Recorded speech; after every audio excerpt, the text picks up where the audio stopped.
Hi guys! Welcome to my channel. Ngayon gagawa tayo ng cranberry bread. Soft and fluffy. It's healthy din. We will prepare the ingredients. Ayan, 2 cups na flour. Bread flour or strong flour. And 1 teaspoon na yeast, 1 tablespoon na sugar, and 1/2 cup na fresh milk, 1 egg. Yan.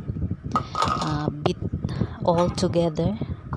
Ihalo-halo na lang natin. Mekos-mekos natin siya hanggang umalsa ang ating yeast. Just like that, and ilagay natin ang ating 1 tablespoon na olive oil, or you can also put butter, and then 2 cups na strong flour or bread flour, and i-mix natin. Ayan, and we will make a dough. Masahin natin kung wala kayong mixer, pero may mixer si Amo, so I will use it hanggang mag soft and fluffy siya.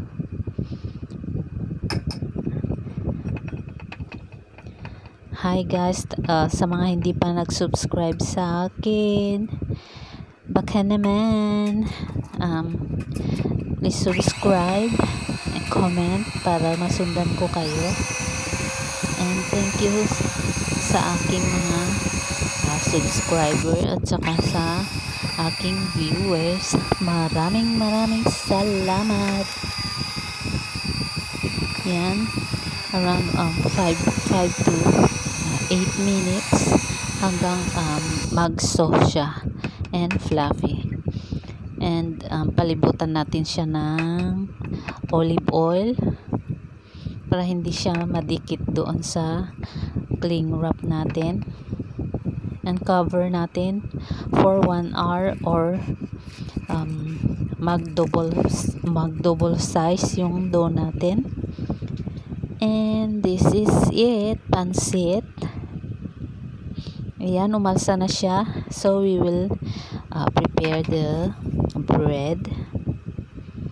Yan, kailangan natin ang konting flour.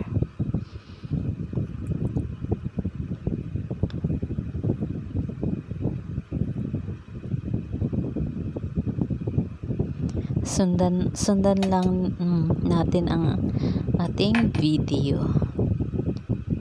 Ayan, para hindi siya dumikit sa ating kamay. Ayan. Dahil 4 kami, I will cut it into 4 dough, 4 bread.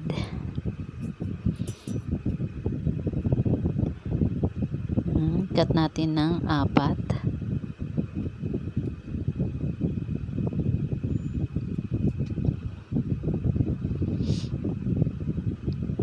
And divide it into 2 para maging 8 siya. 8 pieces na bread, and then we will make it round, and paalsahin natin siya ng 15 minutes. Cover natin siya ng plastic.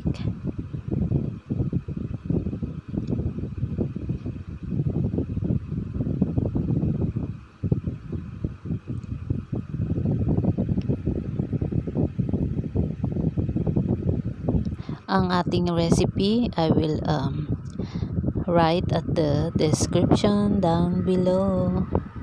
Habang paalsahin natin yung ating 8 dough. Ayan, we will prepare our cranberry.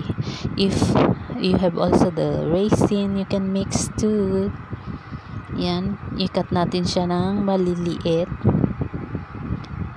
And 2 cheese. Dahil ayaw ng alaga ko ang cranberry, so I need to prepare cheese for him. Ayan. First, we will make the cheese. 2 pieces of bread cheese. Ayan. Ikat natin ng small cubes and roll. Yan, gawa tayo ng ating design.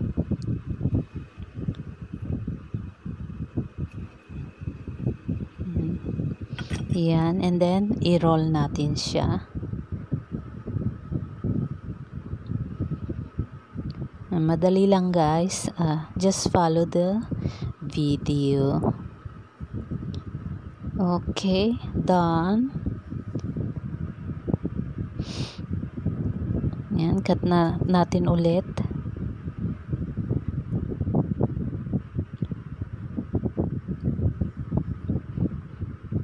And ang ating cranberry. Wala akong raisin, that's why cranberry lang siya.